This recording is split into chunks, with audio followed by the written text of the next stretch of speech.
Pura-pura lumpuh. Episode 51. Raja Reparasi. Karya Via Raya.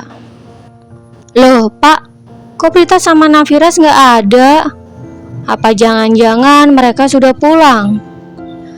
Wati terkejut melihat ruang perawatan putrinya kosong tanpa penghuni. Bapak juga gak tahu, Bu, sahut Susilo mengedikan bahunya. Kok tega-teganya mereka gak ngabarin kita kalau mereka sudah pulang?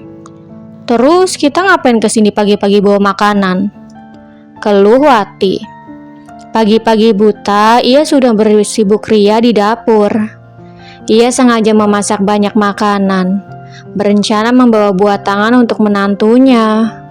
Tapi ternyata orang yang dituju malah tidak ada di ruangannya. Ya udah, berhubung kita udah ada di sini, mendingan kita sekalian jenguk Nak Zafran sama Anggi. Mau nggak, Bu? Tawar Susilo. Ya udah, ayo. Daripada sia-sia masakan buatanku, lebih baik kasih Anggi sama Nak Zafran saja. Susilo dan Wati keluar menuju tempat di mana Zafran dan Anggi berada. Sepanjang perjalanan yang hanya menghabiskan waktu 5 menit, Wati terus saja mengoceh karena ketidakberadaan putri dan juga menantu di ruangannya. Sampai pada akhirnya ia mengetuk pintu dan tidak mendapat jawaban apapun dari dalam. Loh Pak, kok gak ada yang nyaut?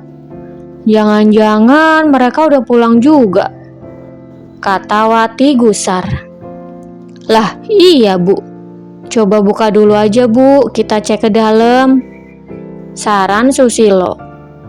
Wati membuka pintu lebar-lebar dan melihat Prita dengan Anggi tidur di ranjang yang sama. Kemudian Susilo menoleh ke kanan. Ia melihat sosok menantunya sedang tertidur pulas di sofa, sedangkan Zafran, ia juga masih tertidur di tempat tidurnya.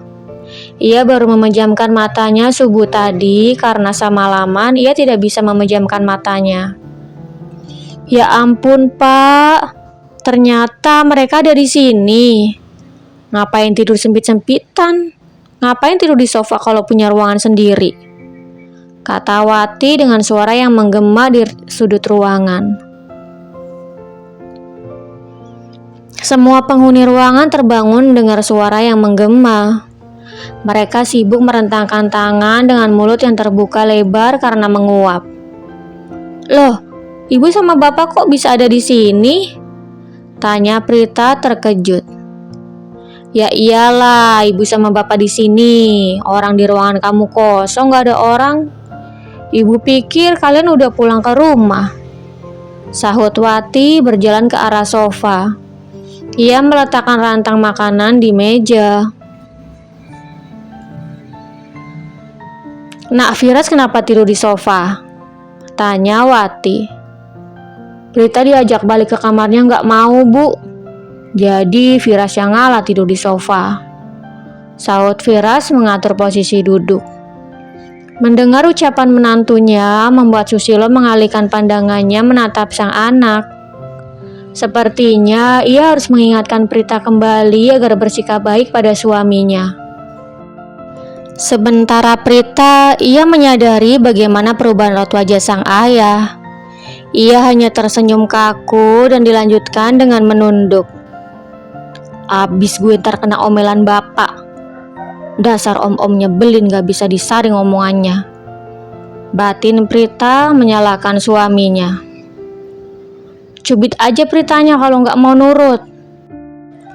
Daripada mikirin Prita yang ngeyel dan gak mau dengerin apa kata suami, mendingan kamu sarapan dulu.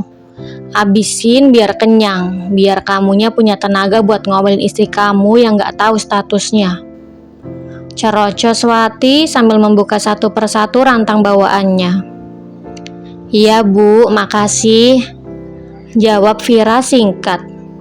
Ia tidak tahu harus menjawab apa celotehan ibu mertuanya yang panjang lebar kali tinggi itu.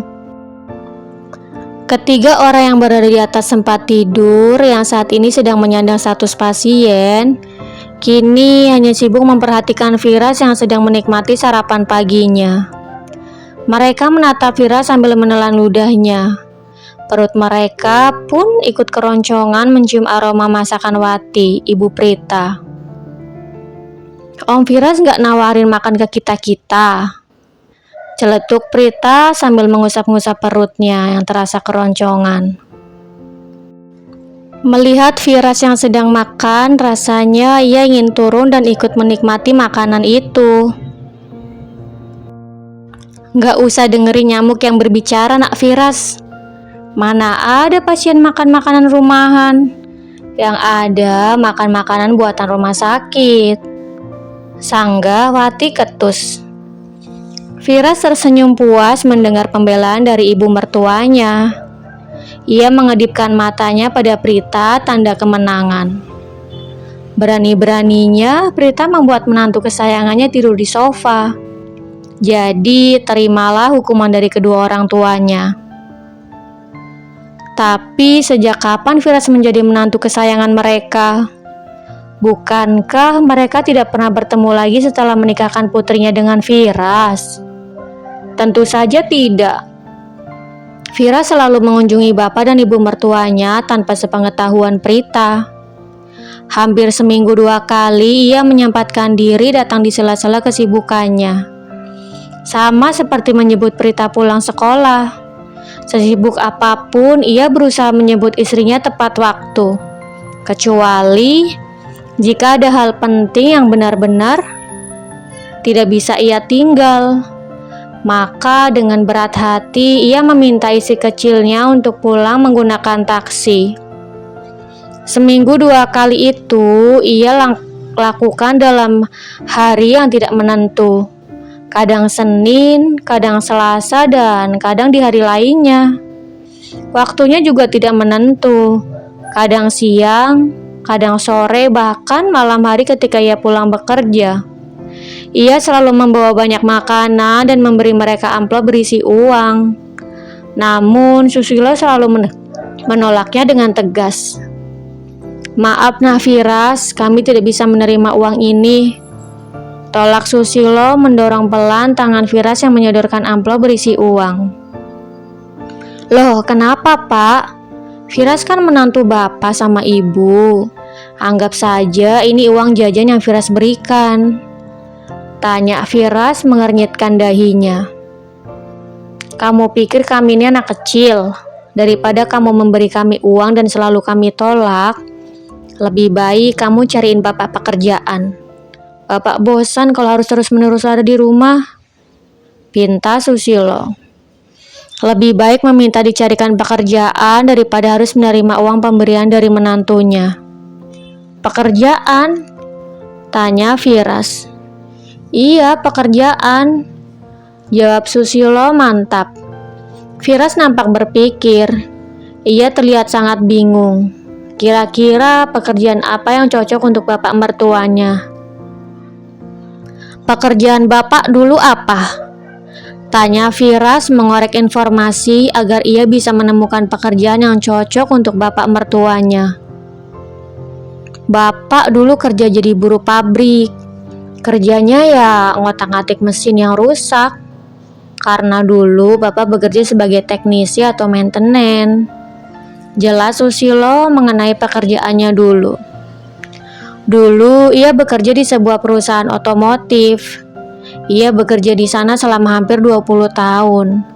Sampai pada akhirnya ada yang namanya program pengurangan karyawan. Dan Susilo salah satu dari mereka yang diberhentikan. 4 tahun sudah Susilo menyandang gelar pengangguran. Karena usianya yang tidak lagi muda, jadi sangat sulit baginya untuk mencari pekerjaan. Ia hanya menjadi tukang reparasi barang-barang elektronik jika ada orang yang ingin memperbaikinya. Oh gitu ya Pak. Nanti Firas kabarin deh kalau udah nemu kerjaan yang pas buat bapak. Firas berpikir keras di mana ia harus menempatkan bapak mertuanya di perusahaannya. Karena tidak ada pekerjaan yang cocok untuk bapak mertuanya di perusahaan, akhirnya Firas memutuskan untuk membukakan sebuah toko khusus untuk memperbaiki alat-alat elektronik. Ia membeli sebuah ruko lantai 2 yang jaraknya tidak terlalu jauh dari rumah orang tua istrinya. Ia memilih tempat strategis yang dipenuhi dengan keramaian. Awalnya Susilo menolak, tapi dengan bujukan maut Firas bahwa Susilo bisa membayar uang sewa setiap bulannya, membuatnya menerima bantuan yang menantunya tawarkan. Toko reparasi barang elektronik milik Susilo semakin ramai setelah hampir 5 bulan beroperasi. Tidak ada yang tidak mengenal namanya di kalangan perbaikan barang-barang elektronik. Semua orang tahu siapa Susilo, si raja reparasi.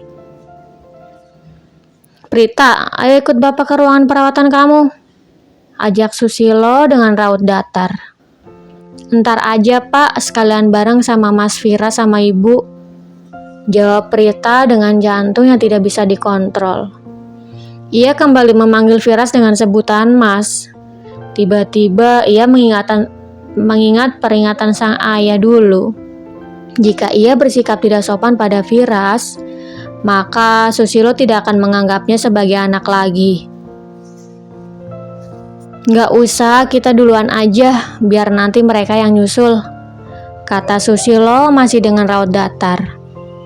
Prita sudah ketakutan sendiri. Pikirannya melayang-layang entah kemana. Bayangan ketika Firas pulang setelah datang melamarnya kembali berputar-putar di kepalanya. Apakah Susilo akan melakukan hal yang sama seperti dulu? Menamparnya, memarahinya hingga mengancamnya karena sikap Prita yang tidak sopan pada Firas. Bersambung. Jangan lupa untuk like, komen, share, subscribe, dan tekan tombol lonceng untuk mendapatkan notifikasi episode selanjutnya. Terima kasih.